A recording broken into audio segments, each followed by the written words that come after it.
iOS 26 da zo'r bitta funksiya chiqqan. Endi bir telefoningizni ko'zingiz yoki qoshingiz yoki burningiz orqali boshqarsangiz bo'ladi. Masalan, TikTok ko'rib o'tiribsiz yoki Instagram ko'rib o'tiribsiz. Ko'zingizni yumib olsangiz yoki qoshingizni tepaga qilsangiz, avtomatik prokrutka qiladi yoki pastga prokrutka qilib nastroyka qo'ysangiz bo'ladi. Buni hozir qanday qilishni o'rganamiz. Buning uchun nastroykaga kiramiz. Nastroykadan universalniy dostup degan joyga kiramiz. Bu yerdan pastroqqa tushamiz.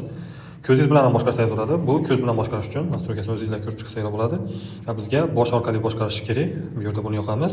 Pastroqqa tushib, mana bu ikkalasi sizlarda yoniq turgan bo'ladi. Buni обязательно o'chirib qo'yishimiz kerak. Bo'lmasa bizni ishlashimizga xalaqit qiladi.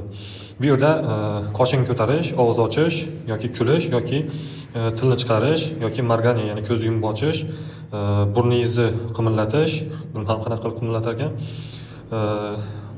Labingizni o'ngga chapga qilish, shunaqa движениялар bor, ya'ni yuzingizga bog'liq nimalar. Biz masalan podnyatya pravi degan, ya'ni qoshingizni ko'tarishga bosib turib, bu yerda xohlagan bitta nimangizni funksiyangizni tanlasangiz bo'ladi. Masalan, menyuni ochish bor yoki bir marta bosib qo'yish degan funksiyasi bor. Bu yerda damoy bor yoki kameraga kirish qilib qo'ysangiz bo'ladi. Lekin biz TikTok yoki Instagram ko'rganda qiladigan nimasini funksiyasini qidiryapmiz. Bu mana hozir ishlab ketyapti.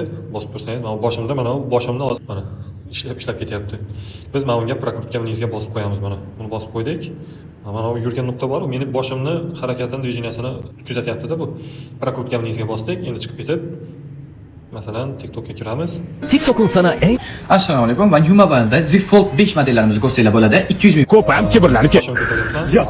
Aeroportga bilan qilmayapman. Donishmand ko'taryapmiz. Hamma Ukraina сегодня uстановka qo'ysanglar bo'ladi. Buni o'chirish uchun xuddi o'sha narsalarni mana buni o'chirib qo'yamiz, bo'ldi.